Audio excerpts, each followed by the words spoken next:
This was probably the hardest shadow for me in the last 12 months to deal with.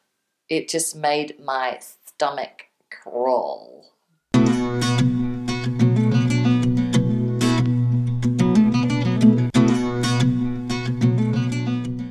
Hi there, Rachael-Jayne Groover here, and you're watching Awaken TV. This is the place where you get your weekly practice on presence, purpose, or practical spirituality. And today, it's Shadow of the Month, and we're working with the shadow of Ruthless. Yep, I had to work with this one for more than just 1 month. It was a toughie. And before any of you start going, what's this? What's this? Rachael-Jayne's trying to be ruthless? No, reminder about shadow work. Shadow are the parts of you, the parts of humanity that you do not want to be. But we are all of it. So when you say, I'm not this or I'm not that, it doesn't go away. It goes behind in the shadows of our unconscious, or we can't use that energy, the gem and the virtue in that energy for good. That's where my problem became, because what on earth is good about being ruthless? Now, I knew this was a shadow of mine when I would see other people being ruthless, not caring about other people, not being considerate of other people, and it plugging me in. And also, in some ways, seeing some people being ruthless and going, I can see how that sort of makes things easier for them. Like they don't have to care so much and they can just sort of, wipe their hands of people. And I also knew it was a shadow when I thought about the idea of other people thinking I was ruthless and thinking about them seeing me in ways of like that. I was like, oh my God, it would totally make my stomach crawl, make my heart sink. I would be very upset for many weeks if I heard that. So I knew it was a shadow, but I had no idea what the virtue was. So I went to 3 friends. We got together in our Art of Feminine Presence circle and I asked the 3 of them, like, please help me out. What is good about being ruthless?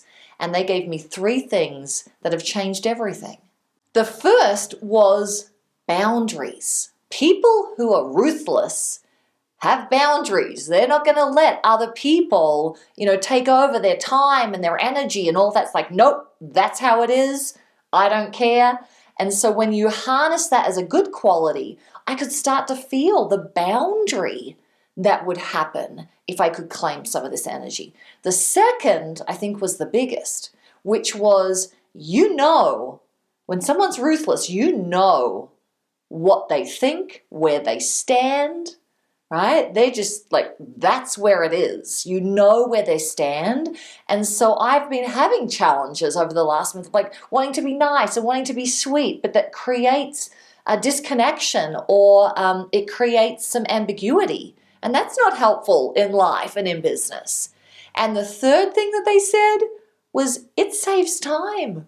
It really does. If you're ruthless, and I'm talking about the virtue, right? The quality in ruthless that is positive that you can use, it saves time. There's no back and forth. There's no like, whoa, what do you think? What do I think? And over processing. It's just, this is how it is.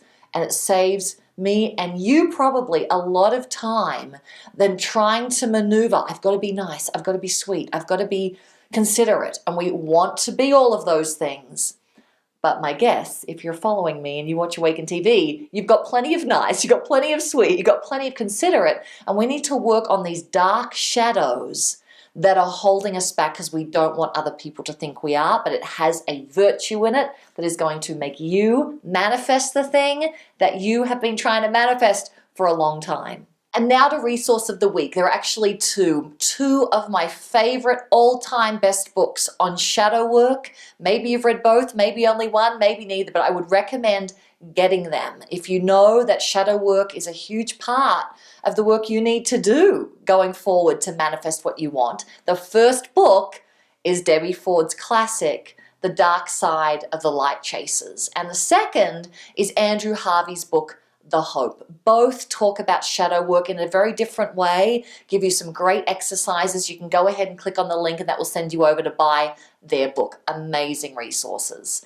And what I would love to hear from you, like, what do you get from this work? Some few ahas going off. I want you to leave a comment below. All the interaction happens over at Rachael-Jayne.com, so head on over there now and leave a comment or question. If you like this video, subscribe to this channel, and know that there are plenty of more free, awesome resources over at Rachael-Jayne.com. So head on over there now and sign up at the top of the page for email updates. And remember, however you're feeling right now, like pushed back by what I'm saying here, or you're feeling really good, you know something's in here for you, everything is temporary.